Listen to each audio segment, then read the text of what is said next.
Cada livro da Borboleta Azul tem a sua identidade, porque quando eu vou fazer e pensar no livro graficamente, em todo o projeto, eu costumo ter uma conversa com o escritor, com o autor ou com a autora do livro, para entender um pouco mais do que quiseram colocar ali na obra.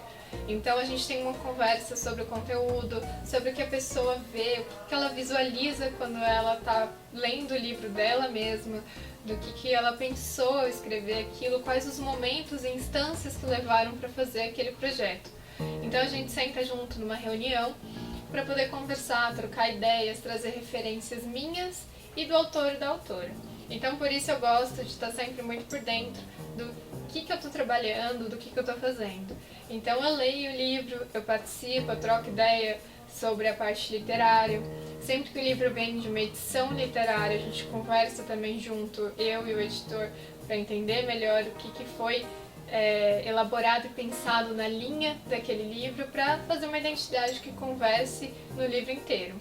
Então, se for preciso numa capa, eu vou trabalhar em cima de uma foto, seja minha, seja de uma foto que o autor ou a autora trouxe, seja uma foto de outra pessoa, de uma ilustração, que eu faça uma ilustração que venha pronta e a gente vai trabalhando esses elementos, conversando tudo junto.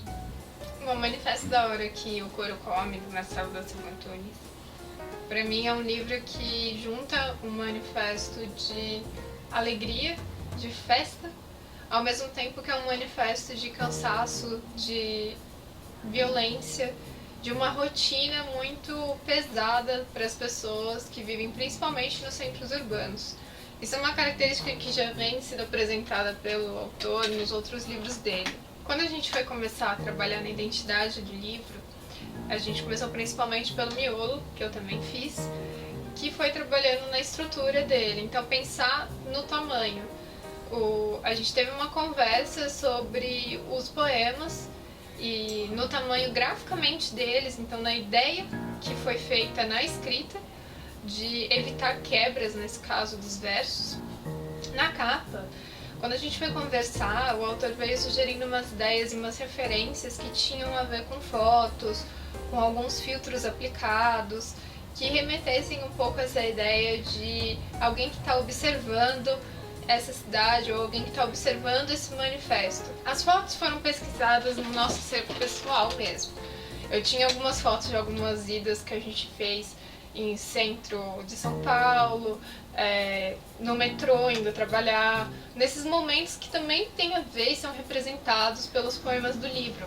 Então algumas fotos estão no miolo, mas a foto da capa é a foto que mais tem a ver com a presença desse personagem ou desse manifesto no livro inteiro, que é a foto justamente das pessoas no metrô indo trabalhar.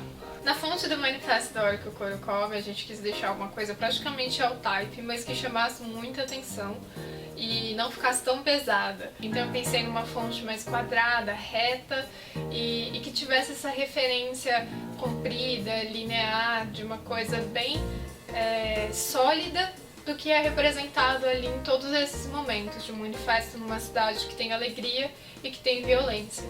E aí a gente chegou nesse contraste que ao mesmo tempo ele é leve, mas ele é frio e está presente no poema inteiro.